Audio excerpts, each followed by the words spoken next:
안녕하세요. 이번 졸업작품 1부 발표를 맡게 된 조소영입니다. 저희 조원은 문성훈, 오성원, 조소영, 이혜진으로 구성되어 있습니다.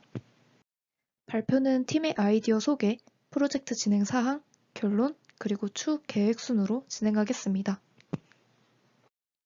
최근 코로나19로 인해 사람과의 접촉 없이 물건을 구매하고 배달을 받는 것을 선호하는 사람들이 많아지며 자율주행 로봇에 대한 관심이 높아지고 있습니다. 또한 빌딩들이 점점 대형화하고 있는 추세에 따라 자율주행 로봇의 필요성도 점점 높아지고 있습니다. 현재 자율주행 로봇의 사례를 보면 국내 호텔에서는 KT와 협력하여 동대문 노보텔, 베이몬드 호텔, 레스케이프 호텔 등 많은 호텔에서 사용 중이며 해외에서도 라스베가스의 브이드라 호텔 등 여러 호텔에서 사용되고 있습니다. 이러한 로봇들은 호텔에서 고객의 요청이 들어오면 신문, 수건, 식료품 배달 등 고객이 요청한 여러 가지 물품을 전달하는 역할을 하고 있습니다. 식당에서도 식당용 실내 자율주행 로봇인 서빙 로봇을 도입하는 식당이 많아지고 있습니다. 고객이 QR코드로 음식을 주문하면 앞에 보이는 서빙 로봇이 주방에서 테이블까지 접시를 배달해주는 식당들이 많이 증가하고 있습니다. 네이버에서도 이러한 실내 자율주행 기술에 많은 투자를 하고 있습니다. 현재 건축 중인 네이버 제2사옥의 경우에는 자율주행 로봇에 특화된 로봇 친화형 빌딩으로 짓고 있습니다. 서비스 구현을 위해 심층 강화학습 기반의 로봇 자율주행, 네이버 클라우드와 연동된 5G 브레인리스 로봇 기술, 로봇 전용로 등의 많은 기술 개발에 노력을 하고 있습니다. 최근 관심이 크게 높아지고 사용률이 증가하고 있는 이러한 자율주행 로봇들은 라이다 센서만을 이용하거나 라이다 센서와 카메라를 융합하여 위치 추정 및 장애물 감지를 하고 있습니다.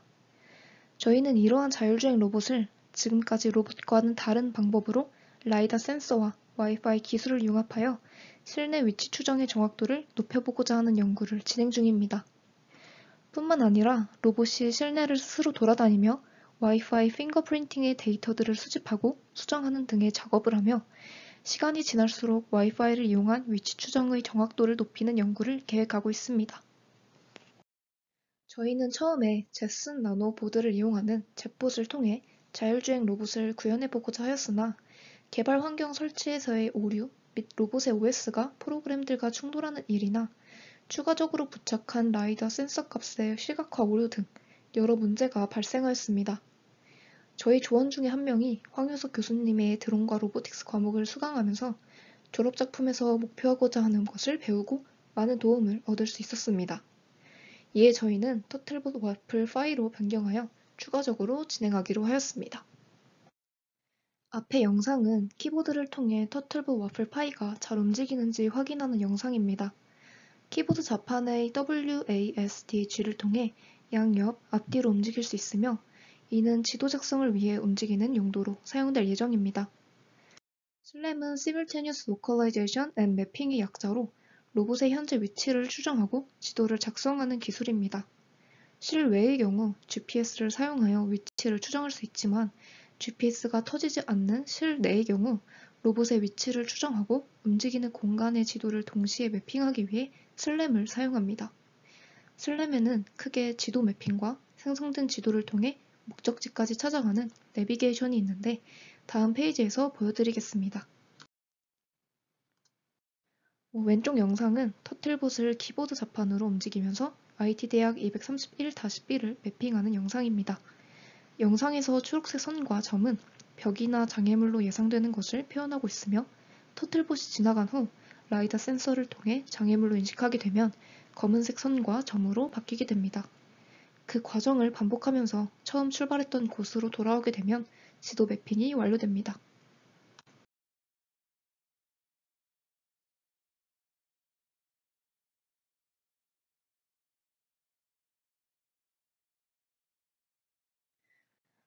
지도 매핑을 하고 난 후 그것을 이용하여 목적지까지 움직이는 영상입니다.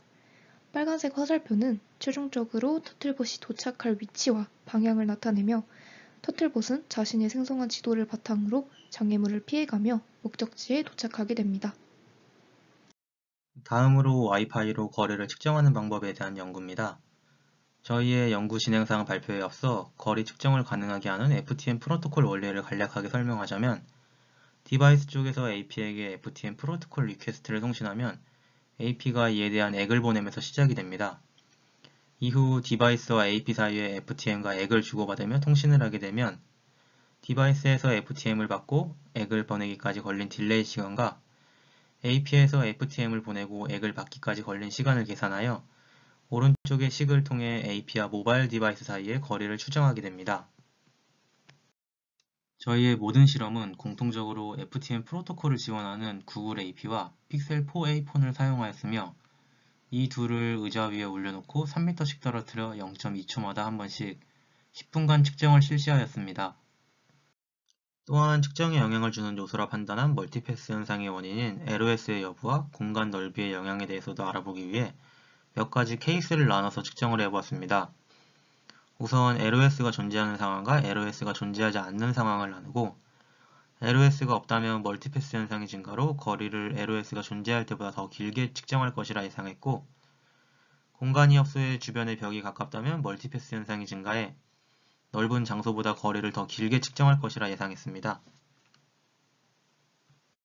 측정 장소는 다음과 같이 IT대학의 231-B호실, IT대학의 복도, 예술대학의 복도, IT대학의 1층 로비, IT대학의 지하 3층 주차장, 이렇게 5개의 장소에서 측정을 해보았습니다. 와이파이 RTT 측정을 통해 저희는 다음과 같은 형식의 데이터를 얻을 수 있었습니다. 이 테이블에서 저희가 사용할 컬럼은 시간, 실제 거리값, RTT 측정값입니다. 이 데이터들을 가지고 코드를 통해 아웃라이어를 제거하는 등 데이터 보정을 거친 후 그래프를 그려보았습니다. 먼저 첫 번째 환경은 IT231-B호로 밀폐된 공간에서 측정을 하였습니다. 측정은 다음과 같이 구글 픽셀 4a와 구글 와이파이 AP 사이의 거리를 3m로 설정을 하고 실험을 진행하였습니다. 또한 LOS와 NLOS 환경의 비교를 위해 한 번은 가운데 테이블을 가리고 한 번은 가리지 않고 실험을 해보았는데요. 먼저 가리지 않는 LOS 상태로 진행한 결과 평균적인 에러값이 -0.955m로 실제 값보다 짧게 측정되었습니다. 히스토그램의 X축은 에러값이고 Y축은 빈도이며 히스토그램을 보면 에러값이 분포가 가우시안 형태의 모습을 보이는 걸 알 수 있습니다. 다음은 구글 픽셀과 AP 사이를 테이블로 가려 바로 이전 실험에서 LOS 신호를 맞고 NLOS 요소를 추가한 실험의 결과입니다. 멀티패스 현상이 최대로 일어나기 때문에 실제보다 3.4m를 더 길게 측정하며 저희가 측정한 5개의 환경 중 가장 큰 오차를 기록하였습니다. 두 번째 환경으로는 IT대학 1층 로비에서 실험을 진행하였습니다. 앞 실험과 동일하게 3m의 거리를 두었으며 에러값은 -0.7m가 나왔는데요. 앞 실험들에 비해 두 기기의 주변이 좀 더 광활하고 트여 있는 데다 멀티패스 현상이 감소되었기 때문이라고 생각합니다. 앞에 첫 번째 실험 장소와는 다르게 멀티패스가 거의 없기 때문에 평균 오차가 밀폐된 공간에 비해 더 정확하게 측정되는 것을 알 수 있었습니다.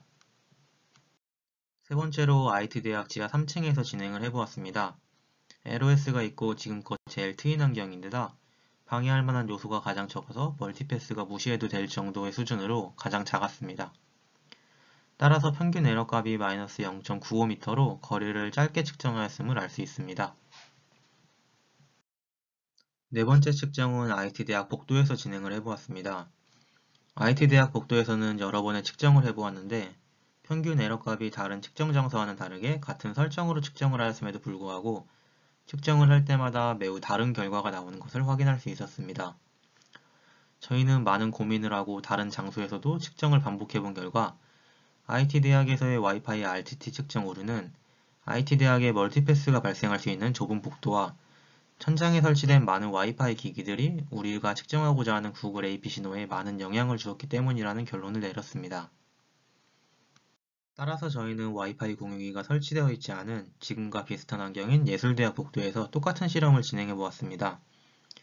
IT대학에 비해 AP가 확연하게 적은 예술대학에서 같은 조건으로 측정을 해본 결과 평균 에러값이 -87m로 IT대학 복도를 제외한 다른 밀폐된 공간의 에러값과 비슷하게 나오는 것을 확인할 수 있었습니다.